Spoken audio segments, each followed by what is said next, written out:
Quando pensamos em mitos gregos, vem-nos à cabeça deuses, heróis, monstros, mas e se essas histórias forem muito mais do que isso? E se forem, na verdade, uma espécie de linguagem secreta, um mapa da condição humana que continua perfeitamente válido? É isso que vamos tentar descodificar hoje. Para começar, vamos diretos a uma das histórias mais conhecidas, a de Narciso. Quase toda a gente a conhece, mas o que talvez não seja tão conhecido é a estranha profecia que foi feita sobre ele. Viverá muito tempo se não se vir. Pensem nisto. Que raio de profecia é esta? É um quebra-cabeças que nos obriga a ir muito para além da simples ideia de vaidade. E é esta a grande questão que nos vai guiar. O que é que significa realmente ver-se a si mesmo no universo destes mitos? O que é que estas narrativas milenares nos estão a tentar dizer sobre o autoconhecimento, sobre a reflexão e, claro, sobre os perigos que podem estar escondidos dentro de nós? Muito bem. Para os gregos antigos, o simples ato de ver ou de olhar podia ser tudo menos inofensivo. Dependendo das circunstâncias, podia ser uma coisa perigosa, até fatal. E não há melhores exemplos disso do que as histórias de Narciso e de Orfeu. A leitura mais superficial diz-nos que a história de Narciso é sobre um rapaz vaidoso. Mas o que esta análise nos mostra é muito mais profundo. Não se trata de amor próprio, trata-se da incapacidade de amar qualquer outra coisa para além de si mesmo. É o retrato de alguém que fica preso na sua própria imagem, num ciclo fechado, no horror de um eu que se torna a única realidade possível. E para entender este perigo temos pelo menos duas perspectivas fascinantes. Uma, mais antropológica, fala do medo ancestral, a ideia de que o reflexo na água era literalmente a alma da pessoa e que podia ser roubada. A outra, uma visão mais psicológica, fala da energia vital, a libido, a virar-se completamente para dentro. Isso cria uma espécie de prisão, uma incapacidade total de criar laços com o mundo lá fora. E esta ideia de um olhar fatal, um olhar proibido, não se fica por Narciso. Encontramos-la de novo, de uma forma absolutamente trágica, na história de Orfeu e da sua amada Eurídice. A história é de cortar a respiração. Orfeu vai ao mundo dos mortos para resgatar Eurídice. A única condição que lhe é imposta é esta: não olhes para trás até estarem ambos sob a luz do sol.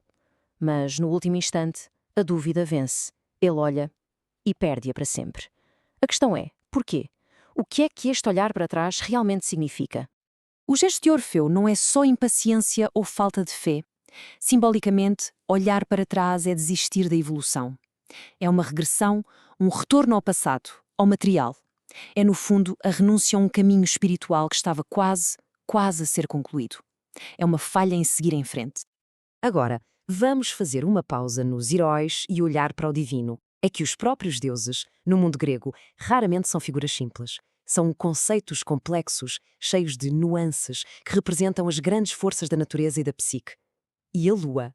A Lua é um exemplo perfeito disto. Para dar conta desta complexidade, existia o conceito de Deia Triformes, ou seja, a deusa de três formas.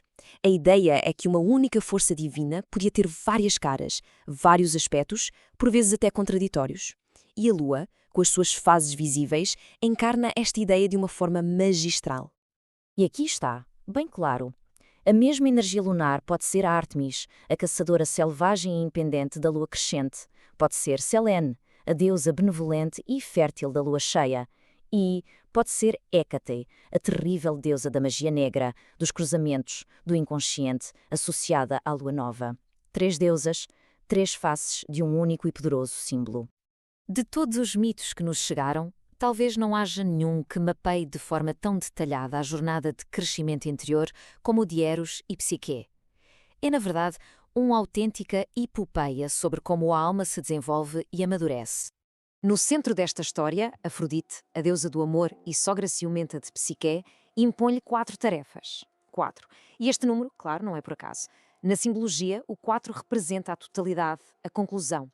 Isto diz-nos logo que a jornada de Psique é um processo completo para se tornar um ser inteiro. E as tarefas são literalmente impossíveis. Separar uma pilha gigante de sementes diferentes, uma a uma.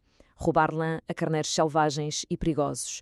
Ir buscar água a uma cascata que nenhum mortal consegue alcançar. E, por fim, a mais assustadora de todas, descer ao mundo dos mortos. Isto mostra-nos que o significado delas não pode ser literal. Exatamente, não são apenas castigos aleatórios. Se as virmos em conjunto, elas formam um caminho, Um guia estruturado para o amadurecimento, para a integração de todas as partes da nossa personalidade. Cada prova ensina a psique algo fundamental. Separar os grãos ensina-a a usar o instinto para ordenar o caos. Apanhar a lã ensina-a a lidar com forças perigosas de forma inteligente, e não pela força bruta. Recolher a água ensina-a a conter a força avassaladora da vida. E a descida ao submundo? Bem, essa é a prova final. Enfrentar o próprio inconsciente para daí trazer uma nova consciência, um tesouro. Então, chegados aqui, o que é que isto tudo significa para nós hoje? Como é que podemos usar esta forma de ler os mitos? A chave é perceber que eles nos dão um código para entendermos a nossa própria mente. E é importante sublinhar, esta abordagem não é uma invenção moderna feita ao acaso.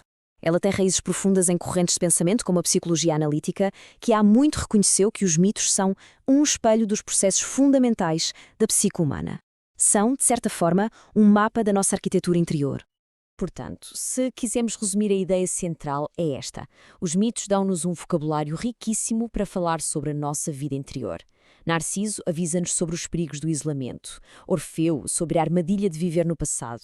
A deusa Lua mostra-nos que somos feitos de muitas partes, luminosas e sombrias. E Psique? Psique dá-nos um roteiro para o crescimento. E isto leva-nos a uma última reflexão, que fica em aberto. Se estas histórias sobreviveram durante milénios, não é só porque são entretenimento. É porque continuam a falar de nós, a refletir-nos.